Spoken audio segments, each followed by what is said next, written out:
अगर तूने उस यीशु का नाम दोबारा इस घर में लिया तो आज ही तेरी शादी उस 45 साल के बुढ़े से करा दूंगा, समझी?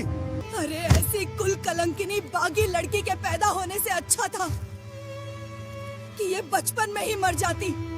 यही है वो आदमी। अब इसी बुढ़े की गुलामी करेगी तू जिंदगी भर। यीशु को मानने की यही सजा है। आप लोग मेरे साथ कुछ भी कर लीजिए, मेरी जान ले लीजिए, पर मैं अपने यीशु को कभी नहीं छोड़ूंगी। क्या एक जवान लड़की सिर्फ अपने विश्वास के लिए अपनी पूरी जिंदगी एक बुढ़े के हाथों नीलाम होने देगी? चल, आज ही फेरे होंगे इसके। इसे मंडप में ले चलो। एक तरफ समाज और परिवार का खौफनाक फैसला और दूसरी तरफ एक ऐसा मंडप जो उसके लिए चिता के समान था। प्रभु यीशु, मुझे बचा लीजिए। लेकिन फिर उस रात उस मंडप में कुछ ऐसा चमत्कार हुआ जिसने पूरे गांव के होश उड़ा दिए। Burn her! Get out of our village now! We won't let you stay here! अपनों ने ठुकराया, समाज ने रुलाया, लेकिन उसने यीशु का दामन नहीं छोड़ा। आखिर कैसे एक डरी सहमी सताई हुई लड़की बन गई यीशु मसीह के सुसमाचार की सबसे निडर प्रचारक? क्या आप जानना चाहते हैं कि उस रात उस बुढ़े के साथ क्या हुआ और कैसे यीशु ने उसे बचाया? देखिए सोनम की रोंगटे खड़े कर देने वाली सच्ची गवाही। वीडियो को अंत तक जरूर देखें। सोनम एक साधारण सी लड़की जिसके जीवन में बाहर से सब ठीक था, लेकिन अंदर एक गहरा खालीपन था। उसके घर में हमेशा डर का माहौल रहता था। पिता का गुस्सा और समाज की पाबंदियां। शांति की तलाश में उसने हर जगह सिर झुकाया, लेकिन उसके मन का डर कभी खत्म नहीं हुआ। फिर एक दिन उसे अपने कॉलेज की लाइब्रेरी में एक पुरानी किताब मिली, पवित्र बाइबल। उसने पन्ने पलटे और एक वचन पर उसकी नजर ठहर गई। मार्ग, सत्य और जीवन मैं ही हूं। जैसे ही उसने यीशु के बारे में पढ़ा, उसके अंदर के सालों का डर अचानक गायब होने लगा। अब हर रात जब पूरी दुनिया सो जाती, सोनम जागकर यीशु को जान रही होती थी। उसने पहली बार घुटने टेके और एक सच्चे पिता से बात की। यीशु, मुझे अपना लीजिए।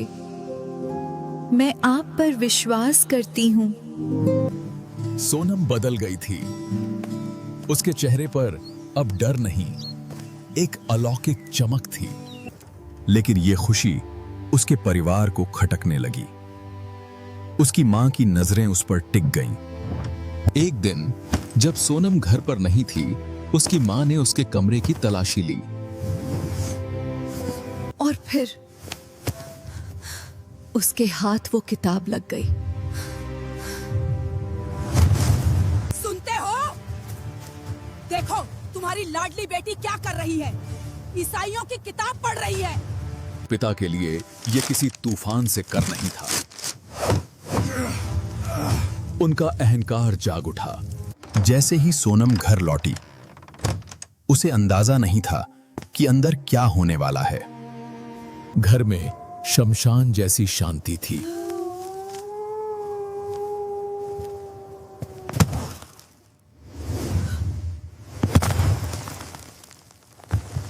पिताजी, ये सच्चाई है। यीशु ही मार्ग है। मारो इसे। इसने हमारी नाक कटवा दी समाज में। कलंकिनी। मार खाकर भी सोनम ने उस किताब को नहीं छोड़ा। उसने बाइबल को छाती से लगा लिया। आज के बाद इस घर में यीशु का नाम लिया तो तेरा वो हाल करूंगा कि तू मौत मांगेगी। उसे उसके ही कमरे में एक कैदी की तरह बंद कर दिया गया।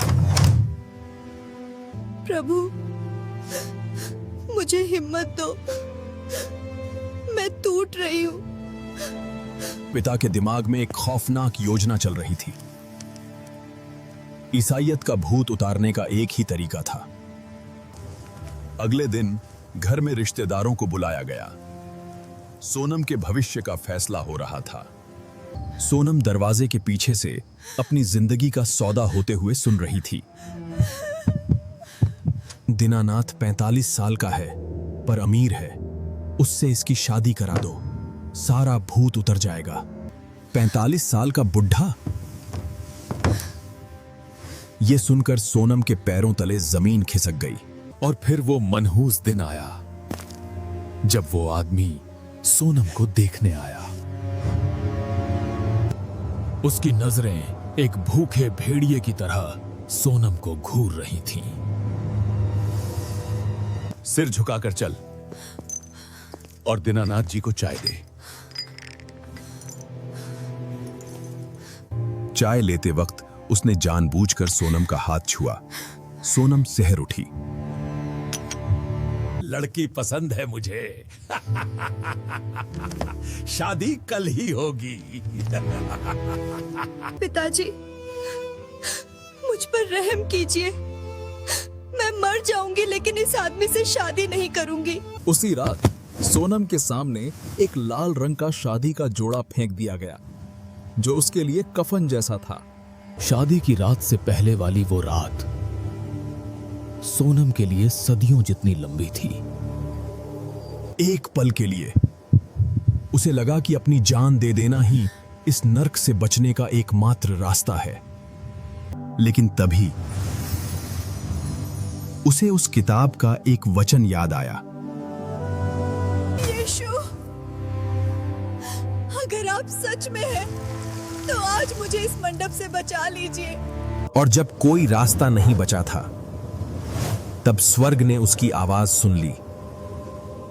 सुबह सूरज तो निकला, लेकिन वो दिन गांव वालों के लिए एक ऐसा चमत्कार लेकर आने वाला था जिसे वो कभी नहीं भूलने वाले थे। शादी की सुबह हो चुकी थी। गांव में शहनाइयां तो बज रही थीं, लेकिन सोनम के लिए वो मौत का मातम था।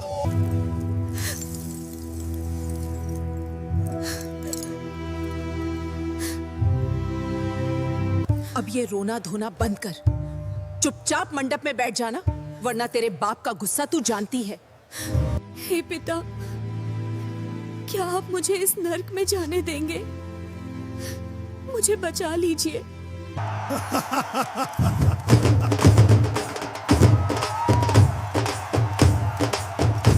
सोनम को बलि के जानवर की तरह मंडप की ओर ले जाया जाने लगा।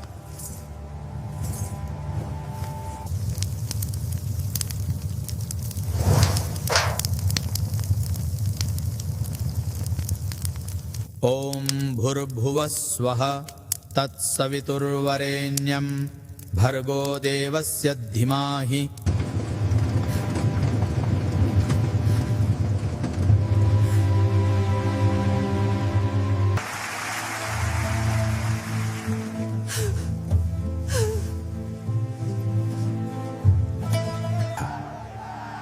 पूरा गांव तमाशा देख रहा था।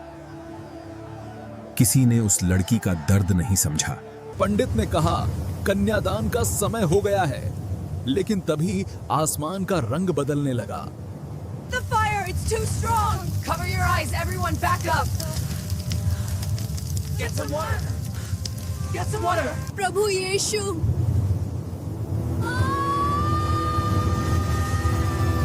जैसे ही दूल्हे ने सिंदूर लगाने के लिए हाथ उठाया, उसके हाथ सुन्न पड़ गए।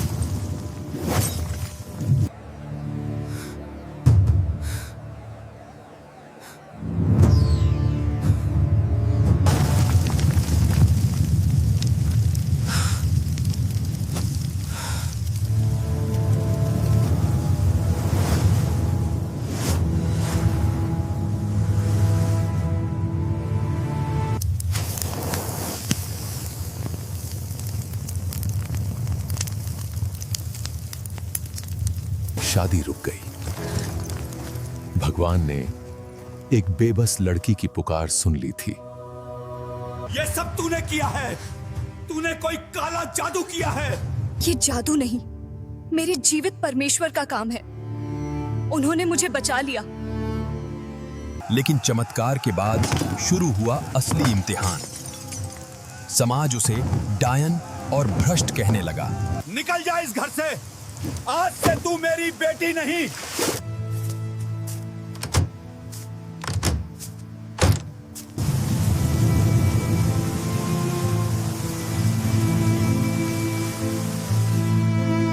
इसे देखो, धर्म छोड़कर अब सड़कों पर भीख मांगेगी।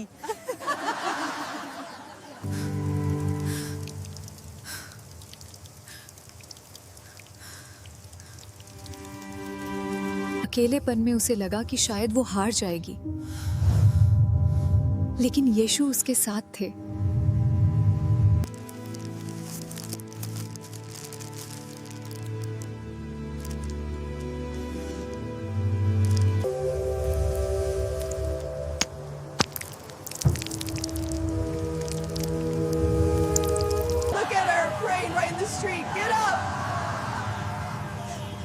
Forgive them, Father, for they know not what they do. तभी एक ऐसी घटना हुई जिसने नफरत करने वालों के मुंह बंद कर दिए।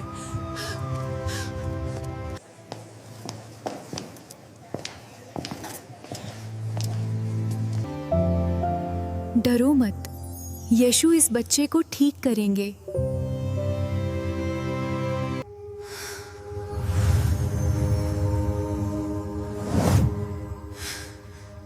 जिस बच्चे को सबने मरा हुआ मान लिया था, उसने अपनी आंखें खोल दी।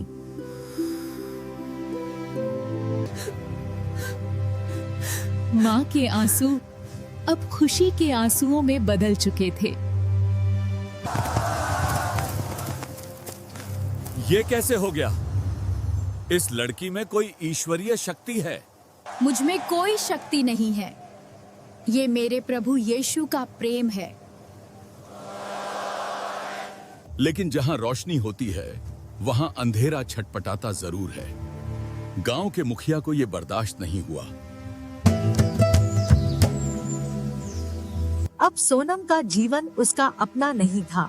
उसने अपना पूरा जीवन यीशु के सुसमाचार को समर्पित कर दिया। उसने गांव के उन लोगों की सेवा शुरू की जिन्हें समाज ने त्याग दिया था। धीरे धीरे लोग उसकी झोपड़ी के बाहर यीशु की बातें सुनने के लिए इकट्ठा होने लगे। यीशु ने कहा है, थके और बोझ से दबे लोगों, मेरे पास आओ, मैं तुम्हें विश्राम दूंगा।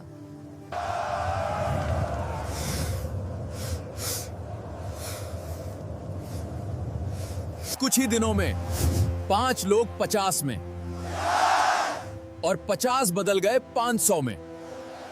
अगर इसे नहीं रोका गया तो हमारा पूरा धर्म और गांव इस लड़की के पीछे चला जाएगा। मुखिया ने सोनम की सभा को रोकने के लिए अपने आदमी भेजे।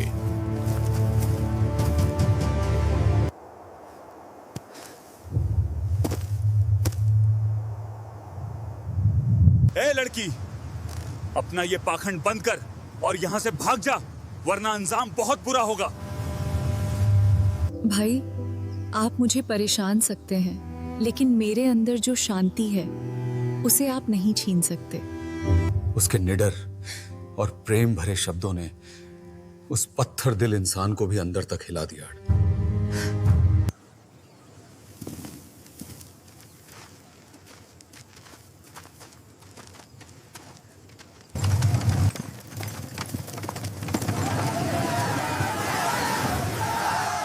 यीशु के प्रचार के लिए उसने गांव छोड़कर आसपास के शहरों में भी जाने का फैसला किया।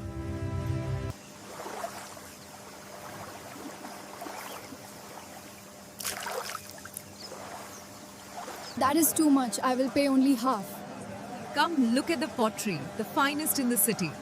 Careful there, mind the dies. शहर में एक बहुत बड़ी सभा का आयोजन हुआ, जहां हजारों लोग सोनम की गवाही सुनने आए।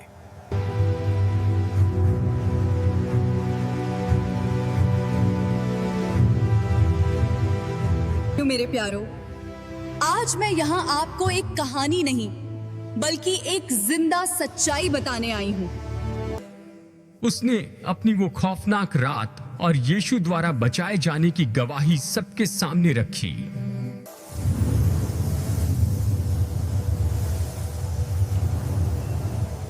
लेकिन उस हजारों की भीड़ में दो आंखें ऐसी थीं जो छुपकर सब देख रही थीं। Look at me now. I am everything you hoped I would.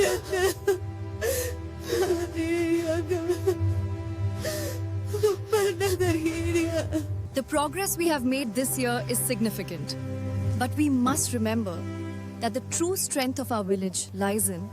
Sonam ने अपने माता पिता को देख लिया, बिना कुछ कहे। उसकी एक मुस्कान ने सालों के दर्द को माफ कर दिया। सभा के अंत में लोग प्रार्थना के लिए मंच की ओर आने लगे।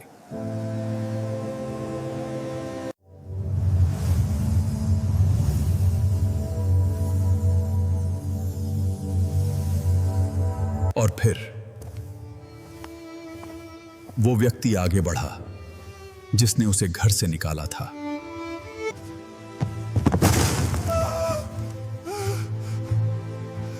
मुझे माफ कर दे बेटी, मेरे अहंकार ने मुझे अंधा कर दिया था।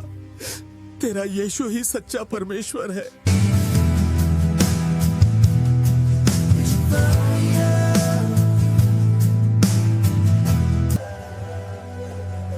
यीशु के प्रेम ने उस टूटे हुए परिवार को फिर से जोड़ दिया। अगर आपको भी लगता है कि यीशु आपके जीवन में चमत्कार कर सकते हैं, तो आज ही विश्वास करें, वीडियो को शेयर करें और आमीन लिखें। सोनम का परिवार तो यीशु की शरण में आ गया, लेकिन कहानी अभी खत्म नहीं हुई थी। क्या आपको वो 45 साल का आदमी याद है? दीनानाथ, वो अमीर आदमी, उस चमत्कार की रात के बाद कभी चैन से सो नहीं पाया। उस बेगुनाह लड़की को बर्बाद करने की कोशिश का पाप उसे अंदर ही अंदर खा रहा था। और वो गांव का मुखिया जिसने सोनम को गांव से निकाला था, उसका घमंड भी चूर चूर हो चुका था। मुखिया को एक ऐसी रहस्यमयी बीमारी ने घेर लिया था जिसका इलाज किसी भी वैद्य या डॉक्टर के पास नहीं था। दीनानाथ जी, मुखिया जी, वो सोनम वापस आ रही है। वो अब एक महान प्रचारक बन गई है।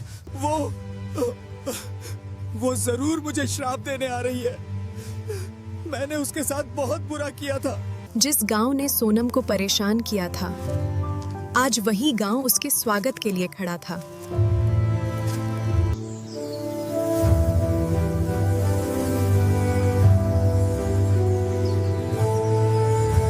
मुखिया को चारपाई पर उठाकर सोनम के सामने लाया गया।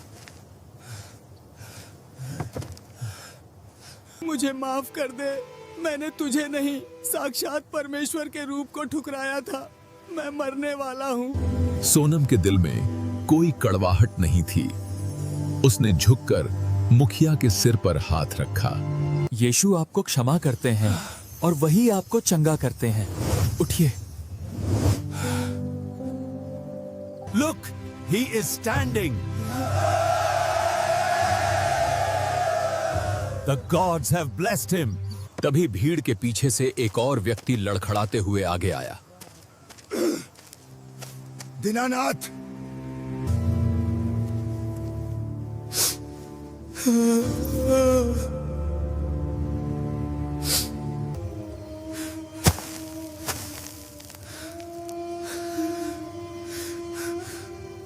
मुझे सजा दे सोनम, मुझे श्राप दे।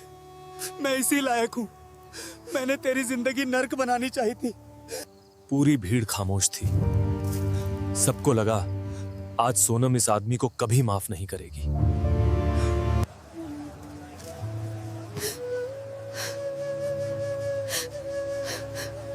लेकिन जिसने यीशु का प्रेम चखा हो, वो नफरत कैसे कर सकता है? दीनानाथ जी, मेरा यीशु पापी से नहीं, पाप से नफरत करता है। मैंने आपको उसी दिन माफ कर दिया था। उन क्षमा भरे शब्दों ने उस 45 साल के कठोर आदमी का पत्थर दिल पिघला दिया। हे प्रभु यीशु, मुझ पापी को अपना लीजिए। आज से मेरा जीवन आपका है उस दिन सिर्फ एक शरीर चंगा नहीं हुआ, बल्कि पूरा गांव मसीह के प्रेम में चंगा हो गया।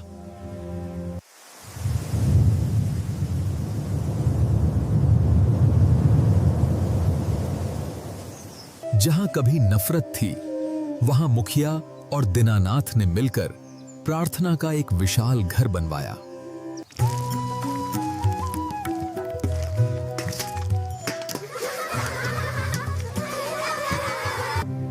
सोनम का काम यहां पूरा हो चुका था।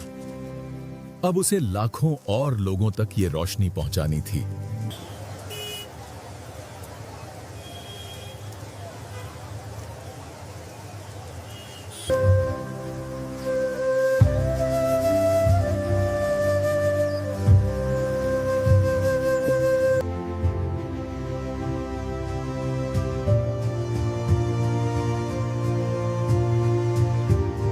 जब तक सांस है, मेरा जीवन यीशु का है। सोनम की कहानी हमें सिखाती है कि दुनिया कितना भी परेशान करे, सच्चा विश्वास और क्षमा हर अंधकार को मिटा सकती है। क्या आप भी अपने जीवन में इसी शांति और क्षमा को पाना चाहते हैं? अगर इस कहानी ने आपके दिल को छुआ है, तो इसे अभी अपने प्रियजनों के साथ शेयर करें।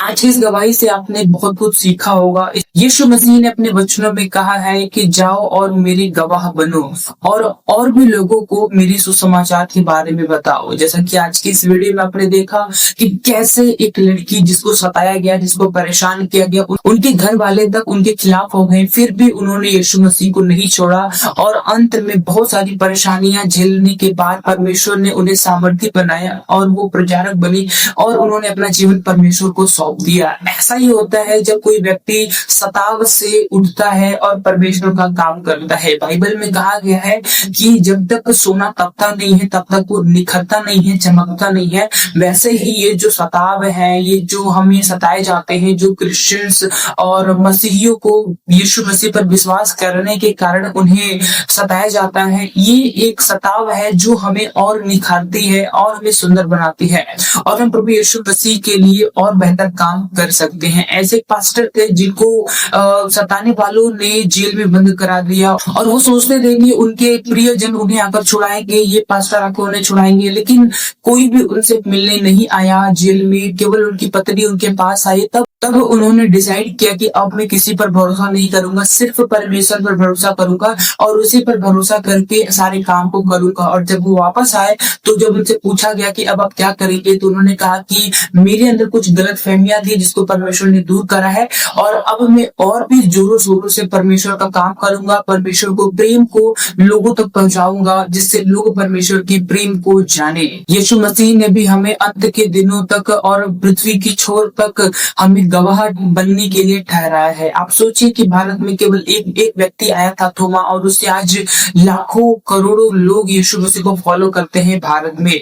वैसे ही यीशु मसीह का प्रेम हमारे अंदर है तो हमें भी लोगों तक पहुंचाना है और हम आपसे यही कहना चाहते हैं कि अगर आपके पास कोई गवाही है तो आप हमें भेज सकते हैं, यहाँ पर कमेंट कर सकते हैं और इस चैनल पर हम ऐसी ही गवाहियां आपके साथ लेकर आएंगे। मैं इस वीडियो के माध्यम से आपको ये संदेश देना चाहता हूँ कि अगर प्रभु यीशु मसीह ने आपके जीवन में कोई काम किया है, भले ही आपके जीवन में गवाहियां हुई हो, परमेश्वर ने आपके जीवन में चिन्ह और चमत्कार किए हो, लेकिन जब तक आप बाइबल नहीं पढ़ते, जब तक आप प्रार्थना नहीं करते, जब तक आप परमेश्वर के साथ समय नहीं बिताते, तब तक आप परमेश्वर परमेश्वर के एक योग्य चेले नहीं बन सकते, क्योंकि परमपिता परमेश्वर के राज्य में धर्मी प्रवेश तो करेंगे ही करेंगे। अगर प्रभु यीशु मसीह ने आपको कोई काम दिया है कि नहीं, आपके द्वारा ही कोई काम करवाना है प्रभु यीशु मसीह को, तो उसके लिए आपको समर्पित होने की जरूरत है। अगर प्रभु चाहता तो किसी से भी जबरदस्ती करवा सकता है, लेकिन वो जबरदस्ती नहीं करता है। परमपिता परमेश्वर प्रेम है, वो दया हम तक पहुंचाता है। उसने मूसा के साथ जबरदस्ती नहीं की, लेकिन मूसा को सामर्थी बनाया। मूसा का कह रहा था कि मुझे बोलना नहीं आता, मैं नहीं बोल सकता, लेकिन परमेश्वर ने कहा जा, मैं इसका इंतजाम करता हूँ। फिर उसने यहोशू को उसके साथ भेजा कि वो उसका शब्द बनकर बोले। वैसे ही आज हमारे जीवन में परमपिता परमेश्वर ने काम किया है, और अब बारी है कि हम प्रभु यीशु मसीह के लिए काम करें। प्रभु यीशु मसीह का सुसमाचार लोगों तक पहुंचाएं, परमेश्वर की प्रेम को लोगों तक पहुंचाएं। हम अपने आसपास के लोगों को यीशु मसीह का सुसमाचार दे सकते हैं। जो यीशु मसीह को नहीं जानते हैं उन्हें हम सुसमाचार दे सकते हैं, जिनको जरूरत है उन्हें हम सुसमाचार दे सकते हैं। और आपके जीवन में गवाही हुई है तो आप उन्हें लोगों तक बताएं, क्योंकि अंत का समय बहुत ज्यादा नजदीक है। तो अब समय आराम करने का नहीं है बल्कि काम करने का है, क्योंकि यीशु मसीह किसी भी पल आ जाएंगे। ये अंत का समय चल रहा है, आप सभी जानते हैं।